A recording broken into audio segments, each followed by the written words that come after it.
everyone. Welcome to Mystic Life Warriors. I'm hoping this comes through. It's a little bit windy today and the waves are lovely. So we'll see if you can actually hear me through this video or not, whether or not it actually gets posted. Um, so we're right at Halloween. You know, where I'm at, we're still on the 30th, but someplace in the world they've already gone to the 31st.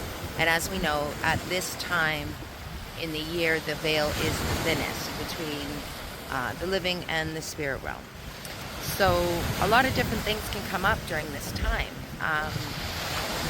You could be feeling a lot of extra energy. You could be just feeling sort of a heaviness. Maybe it's just not a heaviness. Maybe it's just like an itch of something you just can't put your finger on, you know? And as I'm sitting here, I'm watching the waves, and the thought that had come to mind as I was watching them was, there's stones in the water on the ground, and they get picked up when these waves are this heavy and this crazy. They get picked up and they get tossed around, and they might land somewhere, or they might end up being picked up and tossed around again and again and again. And that's part of what the message coming through is. That and perfect place. So when you're in those waves, when it gets sort of heavy or crunchy or just a lot of different things coming at you at once, and you're sort of feeling a little bit lost or drifty or ungrounded within yourself, what do you do to find that grounding? You know, the other thing, as I'm walking through, I'm walking through, and I stop at one place, and then I keep walking and I stop at another place because I'm looking for a specific spot, and it's not a specific spot along where I am. It's a specific spot within myself that I can feel. And what they pointed out is that you keep searching and searching to find that perfect spot. You might find it, but it might take you however long. The trick of it is to create that magical spot. So within yourself or around yourself, depending on what your needs are at that time. I wanted to do some tarot, but I also wanted to make sure that I could get barefoot. These are ways that I can ground myself. I go out into nature. I try and get barefoot if I can. Get my feet into the water. I mean, it's a bit chilly right now, but my feet are bare, and I've been walking along the stones, and I was trying to find the beach where the sand is so I could walk along the sand.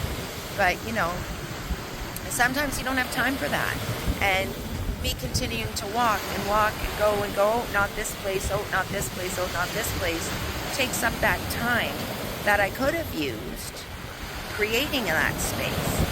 So when I found this spot, it's not ideal. It's not exactly what I had in my brain. Let me change those words. Words are powerful. It is ideal because I'm making it ideal. So the stone that I'm sitting on, that's out of the water obviously, is on an angle, and I want to do tarot. It's also a little bit windy. So I have extra stones put on my cards when I pull them. But I've also gone around this beach and found a couple of extra bigger rocks that are flat that I was able to stick on the rock that I'm sitting on and put some other little ones underneath to create a flat table for me to do my tarot on.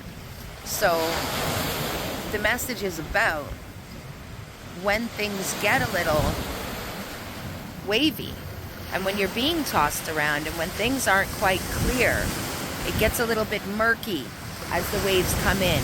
The water's actually quite clear, but as those waves come in, they're tossing so much around in them that the water becomes a little bit murky. So when it gets murky for you, what are your grounding practices? That is key, especially right now with the veil being so thin.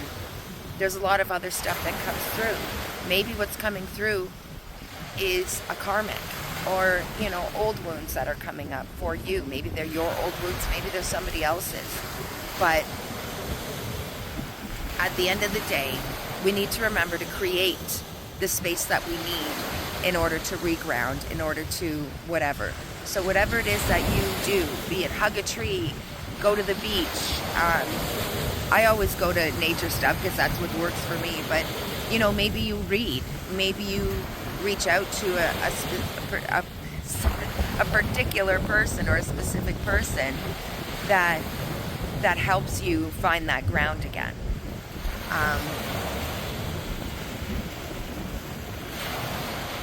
The other thing that had come to mind was about the stones, you know. You've got these stones, little bits of material, be it man-made or be it a rock.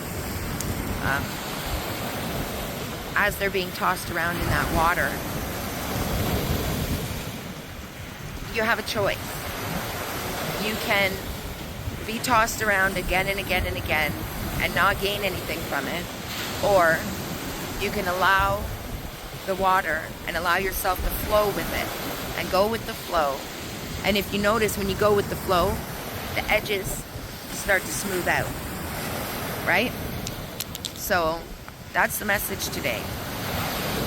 Don't forget to flow. Don't forget to ground.